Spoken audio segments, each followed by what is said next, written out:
Hello दोस्तों, नमस्कार। मैं मुकेश कुमार यादव एक बार फिर पैक्स नॉलेज यूट्यूब चैनल पर आपका हार्दिक अभिनंदन करता हूं, स्वागत करता हूं। दोस्तों, आज का हमारा विषय रहेगा प्याज कण की फसल में पीलापन, रोकथाम व उपाय।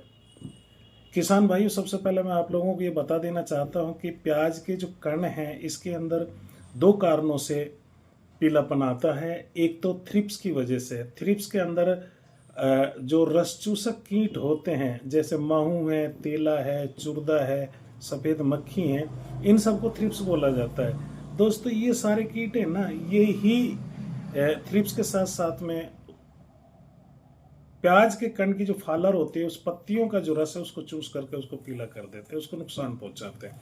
दूसरा दोस्तों होता है कि न्यूट्रिएंट्स की कमी की वजह से, जिसे हम पोषक तत्व कहते हैं, माइक्रो न्यूट्रिएंट या पोषक तत्वों की कमी की वजह से भी हमारे खेत के अंदर इस तरह की समस्या आ सकती है।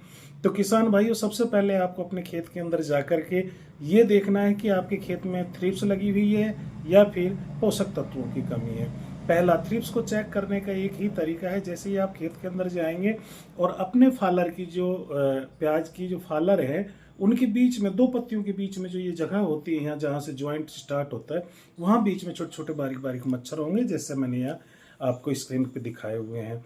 अगर इस तरह का है तो उसके लिए फिर हम कीटनाशक का प्रयोग करेंगे। दूसरा, पोषक तत्वों की कमी से अगर पीलापन होता है तो उसका तरीका ये है चेक करने का कि आप खेत के कोने में खड़े हो जाइए और उस कोने से फिर पूरे खेत को देखिए। अगर पूरे खेत में एक जैसा पीलापन आ रहा है तो वो माइक्रो न्यूट्रिएंट कमी से हो रहा है, न्यूट्रिएंट्स कमी से हो रहा है, पोषक तत्वों की कमी से हो रहा है। दोस्तों, इन दोनों की कमी की वजह से ये होता है। तो उसके लिए हमें क्या करना है कि हमें कीटनाशक, फफूंदीनाशक और टॉनिक देना होगा। तो दोस्तों, मैं एक एक करके आपको बताता हूं कि इनमें किस तरह से आप इसका उपचार कर सकते हैं। कीटनाशक के अंदर आप ले लीजिए इमिडाक्लोप्रिड 17.8 SL आती है। ये जो है कि चूसक कीटों के प्रभावी नियंत्रण के लिए ये बहुउपयोगी अंतर्प्रवाही कीटनाशक है। इसकी जो डोज है वो 40 से 50 ml प्रति 200 से 280 लीटर पानी के अंदर आप डालेंगे। दूसरी दोस्तों, कार्बनडाइजम 12% और मैनकोजेब 63% के WP में आती है, जो फफूंद जनित रोगों की असरदार तरीके से रोकथाम करती है।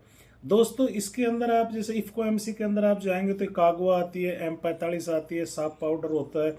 आप जिस भी कंपनी का लेना चाहें ले सकते हो, लेकिन मैं रिकमेंड करूंगा कागुआ को, इफ्को MC का, क्योंकि ये सहकारी समिति से उपलब्ध है और हमारे लिए बहुत ही उपयोगी है, सस्ती भी पड़ती है।